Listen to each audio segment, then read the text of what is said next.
How's it going, everybody? This is JTech95. Today let's take a look at this IBM AT Model 5170. I picked up this beast at VCF Midwest last week, and the price was right, and I've always wanted one, so I picked it up. This thing is absolutely huge and heavy. Now, when I first got the machine, it did power on and it worked just fine, but there were several things I wanted to do with this machine that I wasn't able to do for a number of reasons. So I did a couple of modifications to it, and I'll show you what I did to it, and we'll talk more about the monitor as well and what happened to the machine that it came with. It's kind of a sad story. But anyway, why don't you sit back and hang tight, grab yourself a drink, like this right here, best drink known to mankind. And let's delve into the IBM AT 5170, this time on JTech95.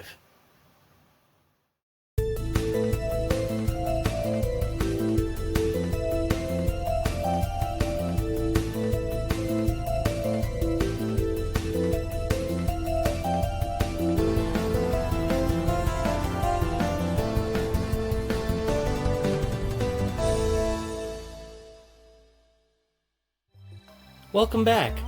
As I stated, I got the 5170 at VCF Midwest, and the price was really good, and it was just sitting there in a big lot of other machines, and I saw it sticking out there on the shelf, and I was like, wow, there we go. I wanted one for a while, so I bought it. The keyboard is very similar to the keyboard that came with the IBM PC 5150, only this one was designed for the AT. It's very similar to a Model F.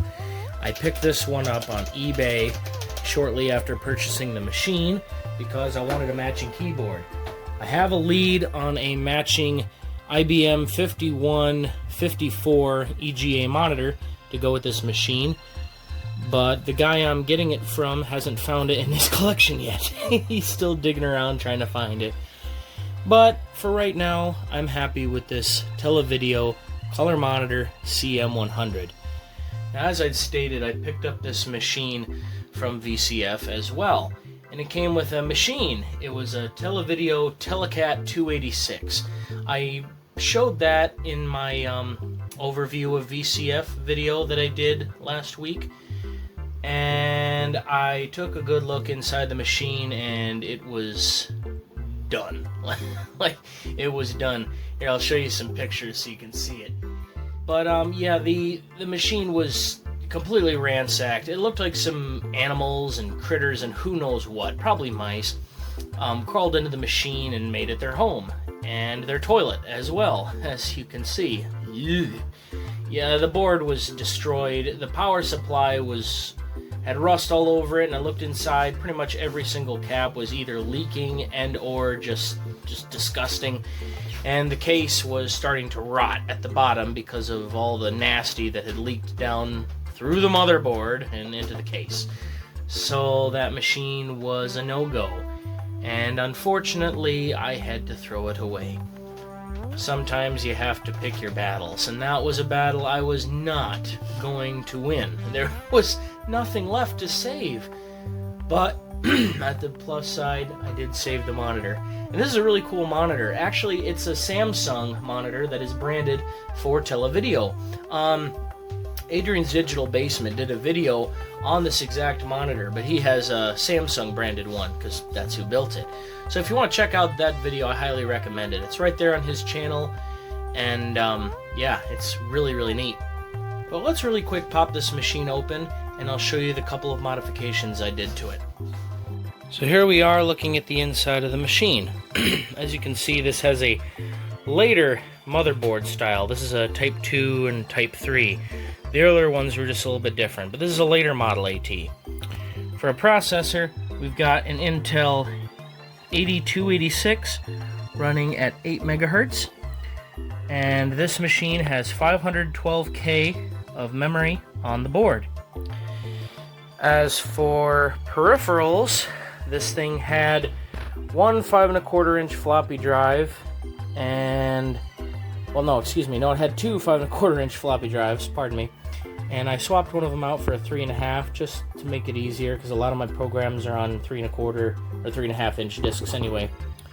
It did have its CMOS battery, which I have replaced because it was dead, and I made a couple of modifications.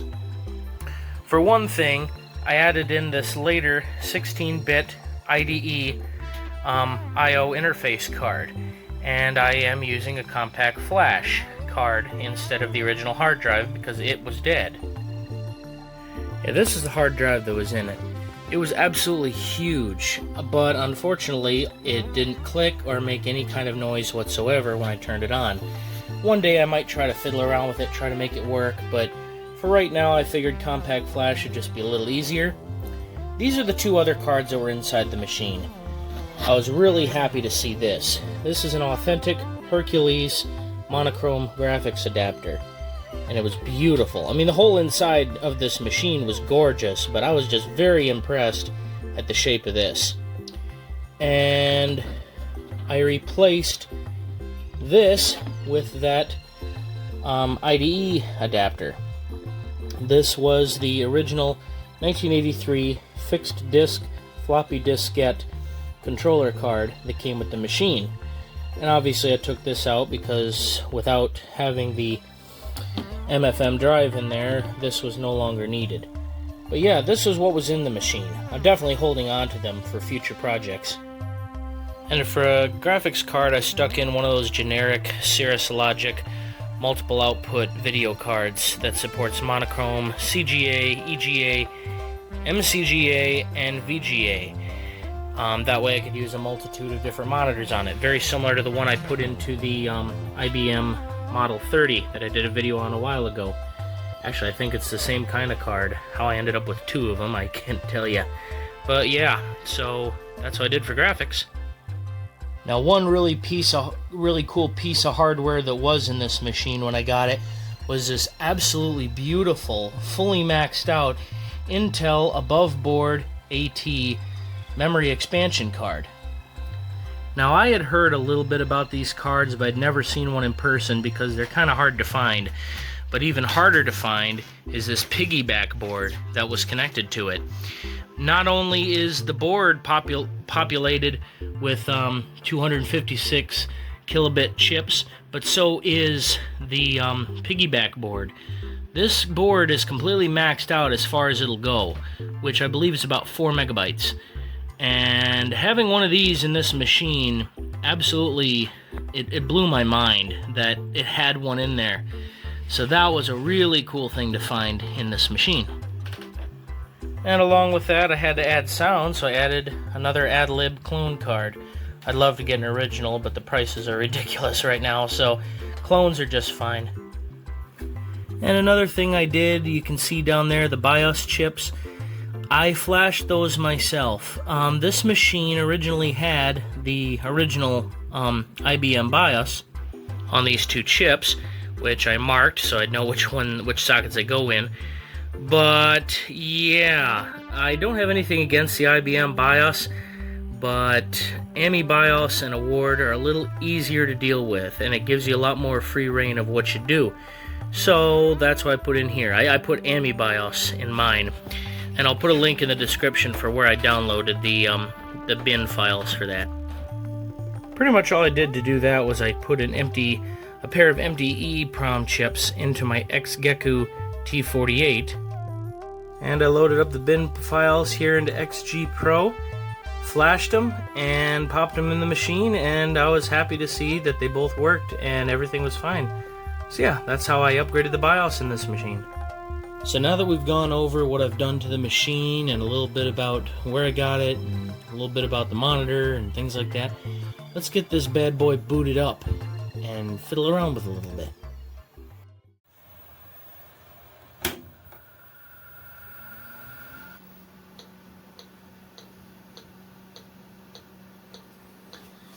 Here we go, clicking down the memory test. Let's skip past that.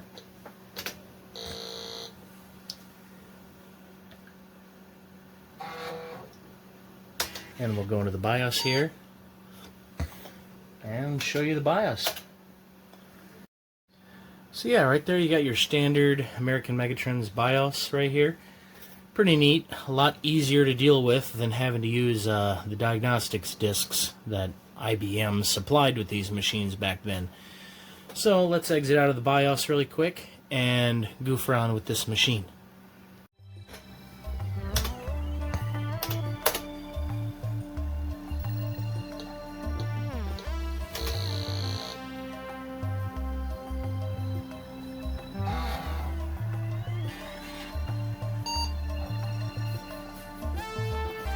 So on this machine I've loaded up MS-DOS 6 and Microsoft Windows version 2.11 or Windows 286, as well as Windows version 3.0. So let's load into Windows 286 first.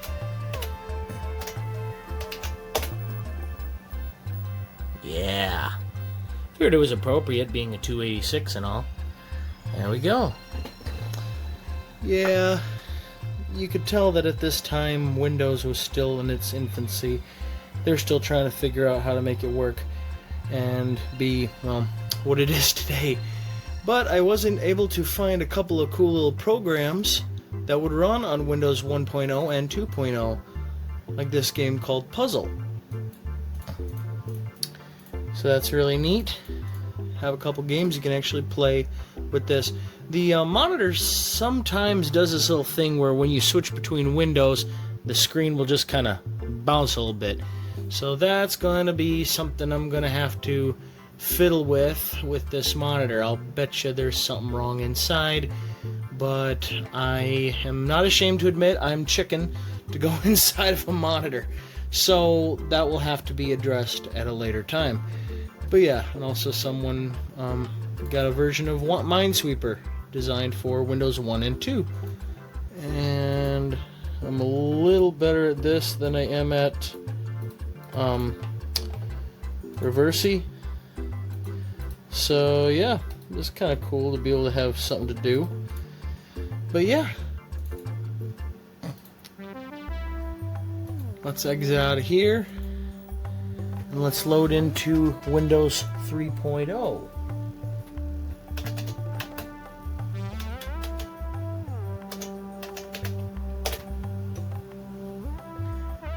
There we go. Now I'm a little more familiar with this, because really Windows 3.0 was just a slightly less advanced predecessor to Windows 3.1. But even with EGA graphics, I mean, it looks pretty good on this machine. I have a couple games on here I've installed. It's a little slow. I mean, it's only an 8 megahertz 286, but hey, I got a couple games on here, like the Microsoft Entertainment Pack. Let's try out Chip's Challenge on this thing. Once it loads. Yeah, she's slow, but that's alright. We love her anyway. And there we go. Chip's Challenge Lesson 1. Alright.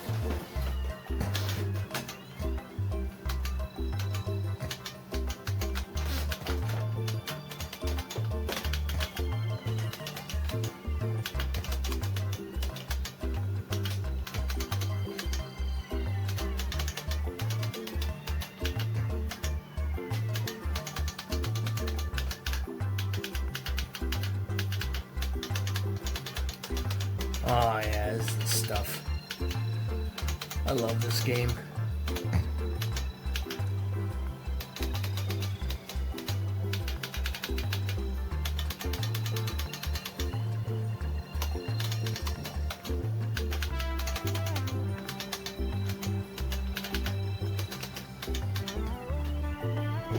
Sweet. As well as installing Windows, I have a couple games on here too that I thought would be appropriate for this machine and with an AdLib card, such as Spirit of Excalibur.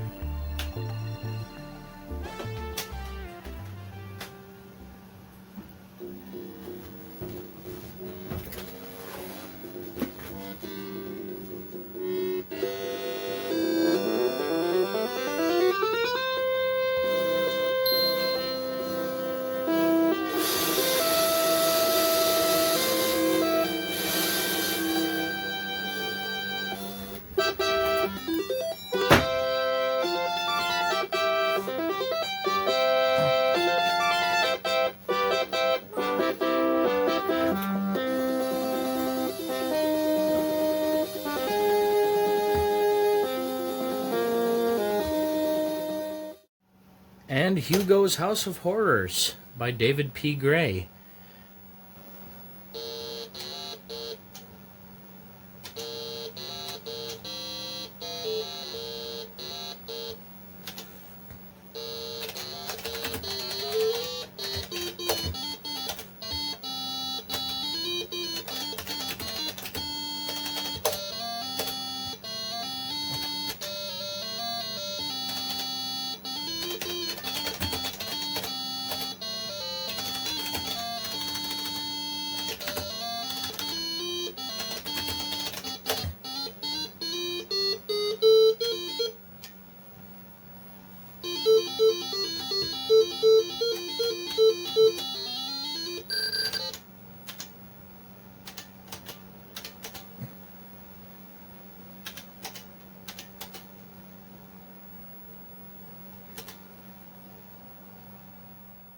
And Escape from Monkey Island by LucasArts.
And I had to install Lemmings. I mean, it's just what you do. Fantastic game to play.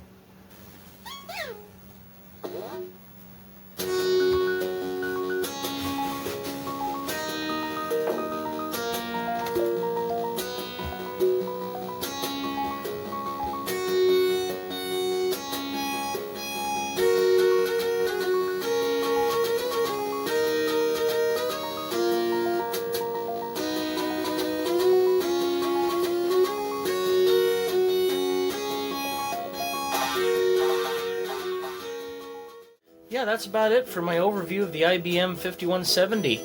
I'm really happy to have found this at VCF and gotten it for such a good price. I've wanted one of these for a long time to go with my 5150. Anyway, guys, I hope you enjoyed the video, and I appreciate all the support you guys have given me over the last year and a half here on the channel. You guys are awesome. Comment what you thought of the video in the comment section below, and let me know what you think of the machine, or if you have any ideas for other videos you'd like to see in the future. Leave a like button if you liked what you saw, and if you haven't done so yet, hit that subscribe button if you like seeing retro computing content like this. I'd really appreciate it. We're closely hitting 800 subscribers, and I'm going to be pretty happy to have hit that milestone. Anyway, guys, thank you guys so much for watching, and I hope to see you in the next video. Catch y'all later. Bye-bye.